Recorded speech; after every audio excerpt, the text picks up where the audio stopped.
Let's go live now to Chicago, where protesters are starting to gather to demand that the governor lift coronavirus restrictions and reopen the state of Illinois. It is the latest in a series of demonstrations around the country. In fact, in Michigan, hundreds of protesters, some armed, took to the state Capitol building Thursday. NBC's Shaquille Brewster is in Chicago for us. Shaq, what are you hearing and seeing on the ground there? Are we expecting to see the same type of folks that we saw in Michigan yesterday?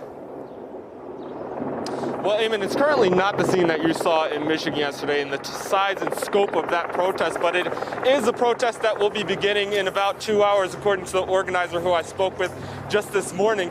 The opposition, the reason why these protesters are here, and they have currently signs up right now. It says, "We demand Illinois open" right now. There's some Trump hats, some flags that you're seeing right now. But what protesters are saying and why they're out here is they say they're out here in opposition to Governor Pritzker's extension of the stay-at-home order here in this state.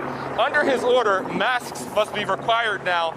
They're mandatory in any public setting where social distancing cannot take place. There are some restrictions that also are eased at this point. Certain retailers that are non-essential businesses can reopen if they provide curbside deliveries, for example, or if they do drop-offs, curbside pickups for folks who want to get their products.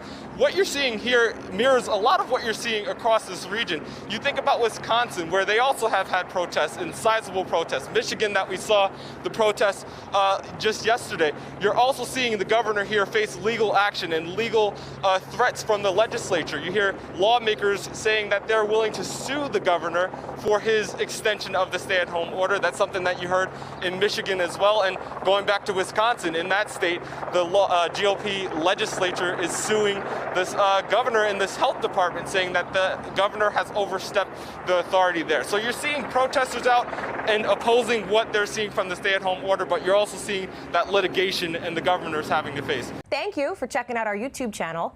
Why don't you subscribe? It's really easy. Just click on that button down there. And for more news from MSNBC, click on any of these videos here for the latest interviews and highlights. You can get more videos from MSNBC with our newsletters. Head over to msnbc.com/newsletters to sign up.